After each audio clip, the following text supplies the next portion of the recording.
Welcome to the Alien Archive, brought to you by UFO Tops. Great to be diving in again. Today, we're tackling something that really captured attention back in the day and honestly still does, the mystery of green fireballs. Yeah, these were definitely not your average shooting stars. Yeah. They caused a lot of concern, especially mid-century. And the place to start is really the southwestern U.S., right? Right. Early 1950s, New Mexico in particular seems to be ground zero. Absolutely. A place already buzzing with, secret science and military activities. So perfect backdrop for something strange in the sky. Exactly. And look, some people jump straight to aliens, and that's part of the story we'll touch on. Yeah. But it's important to remember there were, and still are, more mainstream ideas. Like maybe they were just unusually bright meteors, bolides. Right. Nature can be pretty spectacular on its own. Our mission today, though, is to give you the quick but thorough rundown. We want to unpack the key reports, how the government reacted, that really fascinating nuclear connection. Oh, yeah, that's a big one. And all the different theories people have thrown out there over the years. So you get the core story, all the compelling bits. Sounds good. Let's start at the beginning then. Those first reports that got everyone talking. Where did the sources point? Late 1948. New Mexico, that's the real starting point. We've got clear accounts from December 5th. 2 different airplane crews. 2? Okay. Yeah, 1 civilian, 1 military, totally separate flights. And they both described seeing this incredibly bright green ball of fire. A green ball of fire, not just a streak. Apparently not. One pilot even said it was like a huge green meteor. So something substantial and vividly green. These are trained observers, remember, pilots. Right, people who know the sky. And it wasn't just that one day. No, just 3 days later, December 8th, another aerial observation.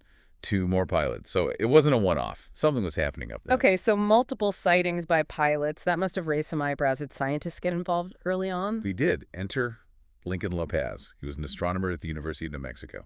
Pretty respected guy. And on December 20th, he actually wrote a letter to the Air Force. Kevin Randall, the ufologist, highlights this.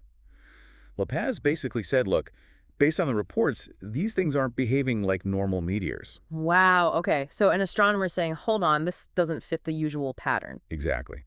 He noted things like their flight path, the color, the lack of usual meteor sounds or trails in some cases. Yeah. That early scientific skepticism is really key here. Makes you think, what were they seeing? It really does. If it's not just space rock burning up, then what is it? And it wasn't just scientists curious, right? The military must have been paying attention. Oh, absolutely. By January 1949, you have Army intelligence chiming in, 4th Army headquarters down in Texas. And what was their take? They were worried. The documents mentioned concerns about potential radiological warfare experiments by a foreign power. Wow. Okay, so Cold War paranoia kicking in. You have to remember the context. This is post-WWWII, atomic age beginning, Cold War brewing. And these things are popping up near really sensitive places. Like Los Alamos, Sandia. Precisely. The heart of U.S. nuclear development. So Army intelligence pushed hard for a scientific board to investigate properly. This wasn't just, weird lights. It was a potential national security issue from the get-go. Understandable. You can't have unidentified things flying around your most secret labs. So what happened next? Did they convene this board? They did. In February 1949, there was a significant conference at Los Alamos. Right at the source, basically. Exactly. You had people from Project Sign there. That was the Air Force's early UFO study group. Plus, big-name scientists like Joseph Kaplan, Edward Teller. Teller, wow, father of the H-bomb. The very same. And military brass, of course, quite the gathering of minds. And the conclusion was? Inconclusive. Despite all that brain power, they couldn't definitively say what the green fireballs were. Which, only Duncan's the mystery, doesn't it? It really does, if they couldn't figure it out. And wasn't there talk of more secret meetings after that? Yes. Edward Ruppelt, who later ran Project Blue Book, mentioned this, as did ufologists like Jerome Clark. They claim there were more secret conferences, again at Los Alamos and maybe elsewhere, during 1949, specifically about the green fireballs. Why keep it secret, do you think? Good question. Maybe they genuinely had no answers and didn't want to cause public panic.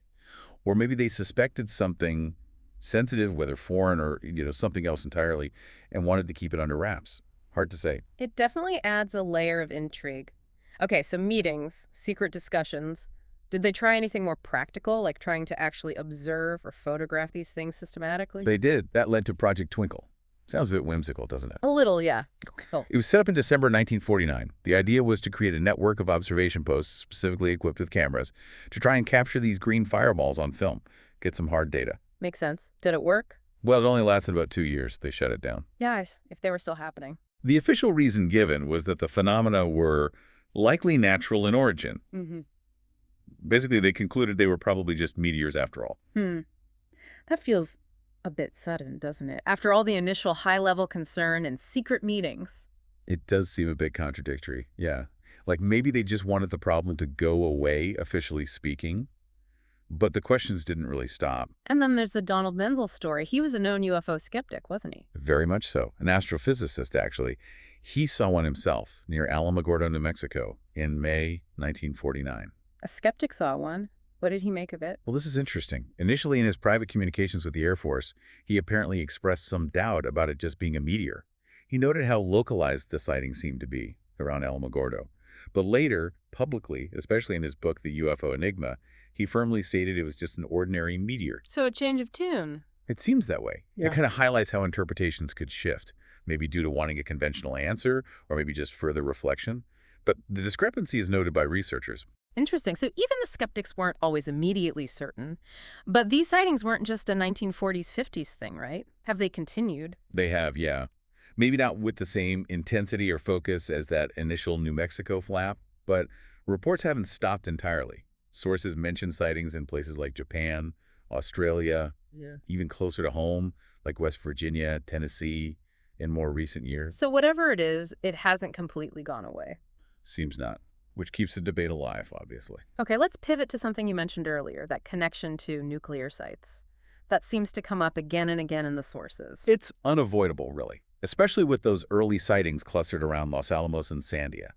Investigative journalist George Knapp has spent decades digging into this. Using FOIA requests, right? Freedom of information. Exactly. And he talks about finding records of dramatic incidents where these unknown craft appeared over the facilities, not just Los Alamos and Sandia, but also places like Livermore, Savannah River, major hubs of nuclear activity. Appearing over the facilities, that's bold. And it wasn't just Knapp noticing this pattern.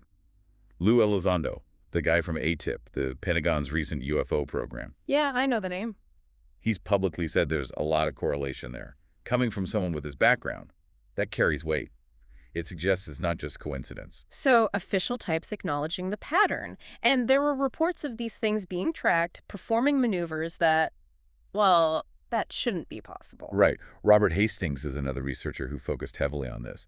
He says he interviewed over 160 veterans, military personnel, who saw strange objects near nuclear sites. 160. Wow. And crucially, he emphasizes reports involving radar. Not just eyewitness stuff, but radar tracking objects, pulling off incredible speeds, impossible turns, stuff that just defied known physics and aerodynamics for any craft we supposedly had then or even now. That really ups the ante, doesn't it? Radar confirmation is harder to dismiss. Let's go back to those early days again. Los Alamos, Sandia, late 48, the green fireballs. Yes, that initial cluster is so significant because of where it happened, the birthplace of the bomb. And it wasn't just speculation flying around. There's a declassified FBI document from 1950 specifically mentioning flying saucers near Los Alamos. An FBI document. Okay, so it was definitely on the official radar, so to speak. Literally, perhaps. Yeah. And it wasn't just the labs. George Knapp also interviewed people who worked at the Nevada test site where they actually detonated the bombs. Or what did they say? They reported that UFO activity was almost commonplace.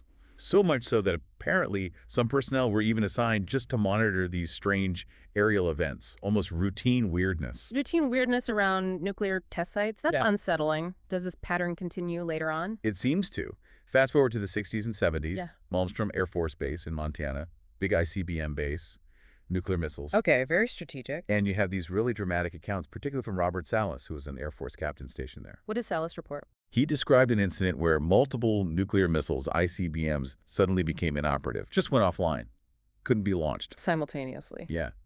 And at the exact same time this was happening with the missiles underground, security personnel up top reported seeing a large glowing red object hovering silently right over the missile silos. A glowing red object disabling nuclear missiles. That's terrifying, frankly. It's a deeply disturbing account, yeah. Yeah. Salas calls it a no-go condition, raises huge questions about what could possibly interfere with those systems. Absolutely. And then there's the Bentwaters incident in the UK, right? Rendlesham Forest, that also had a nuclear link. It did. RAF Bentwaters, used by the U.S. Air Force at the time, in December 1980, it had a major nuclear weapons storage area, highly secure. What happened there? A combination of things. You had radar operators like Ivan Barker tracking anomalous targets moving at incredible speeds. He estimated maybe Mach 5 plus. He saw a huge basketball-shaped object visually, too, hovering near the base. Radar and visual. And on the ground, the deputy base commander, Colonel Charles Halt, led a patrol into Rendlesham Forest next to the base. They encountered strange lights, saw beams of light shining down near the nuclear bunkers. They even made audio recordings of the event. Recordings? Yeah. So multiple witnesses, radar data, ground sightings, audio recordings, Oh. all happening right next door to stored nuclear weapons. It's another really compelling case, suggesting this connection isn't just random chance. Okay, so we have these persistent phenomena, green fireballs early on, other strange craft later, consistently showing up near nuclear sites, sometimes even apparently interacting with weapons systems.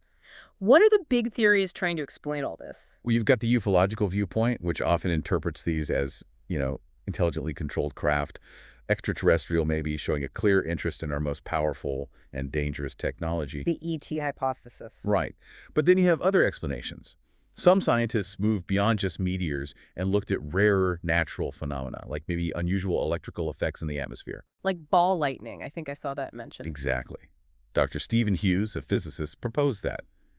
He theorized that maybe the trail left by a meteor could create a temporary conductive path from the ionosphere, Okay.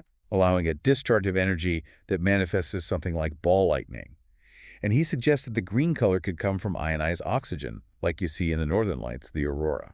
So a natural atmospheric electrical event, just a really weird and rare one, potentially triggered by meteors. That's his hypothesis. It's an attempt to explain the visuals and some of the weird movements without invoking ET or secret tech. What about other ideas from the early days? What did LaPaz or the Los Alamos scientists think beyond just not meteors? Well, LaPaz himself apparently wondered if they could be top-secret U.S. devices, or maybe even Soviet spy planes or drones, given the Cold War context. Okay, earthly secret technology. Yeah, and Ruppelt reported that some scientists at Los Alamos actually kicked around the idea of extraterrestrial probes, maybe launched from some kind of mothership orbiting high above Earth. Wow, probes from a spaceship. They were really considering everything back then. It seems like it. They were baffled.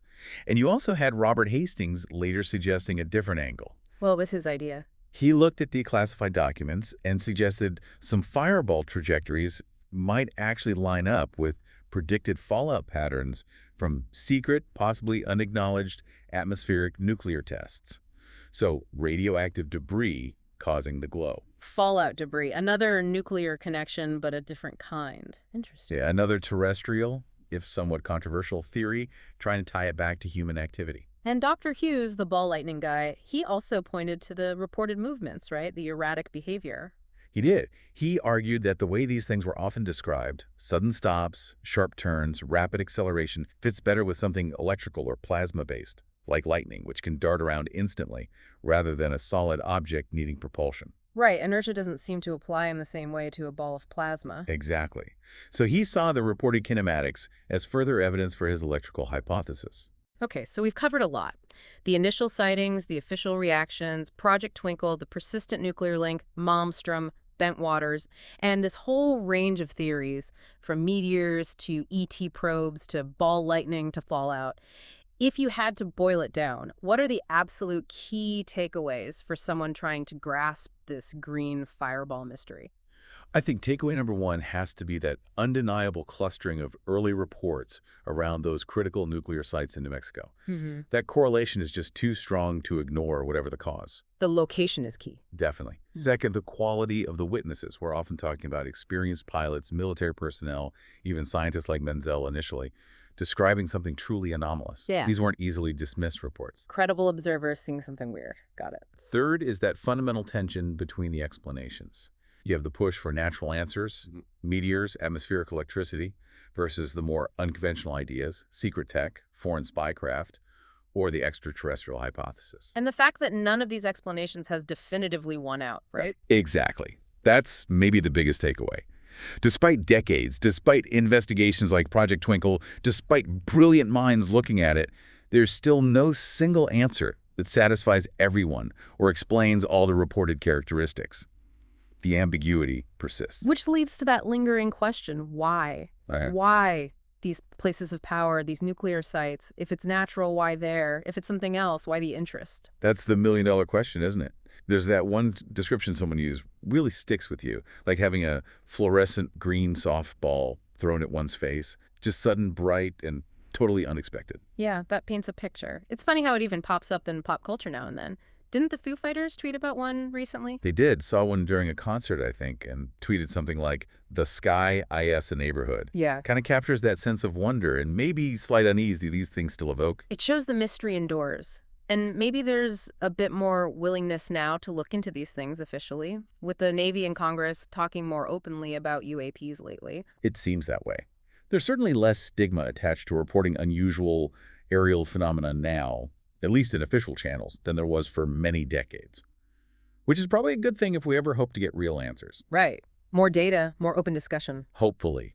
Because the questions raised by the green fireballs back then are still relevant today. So wrapping up this deep dive, we've journeyed from those first baffling green flashes over New Mexico, traced their strange affinity for nuclear installations, looked at the investigations, the cover-ups, the theories, from the mundane to the extraordinary. It's a story with layers upon layers. Meteors, secret projects, Cold War fears, potential off-world surveillance. It touches on so much. And maybe the final thought to leave you with is this. Given how long these sightings have persisted, often linked to our most advanced and dangerous technologies, what does this enduring mystery really tell us? Does it point to gaps in our science? Or maybe, just maybe, hint at something operating just beyond the edges of our current understanding? A question that keeps people looking up, that's for sure. This has been a deep dive into the alien archive, brought to you by UFO Tops. Until our next exploration into the unexplained, keep looking up.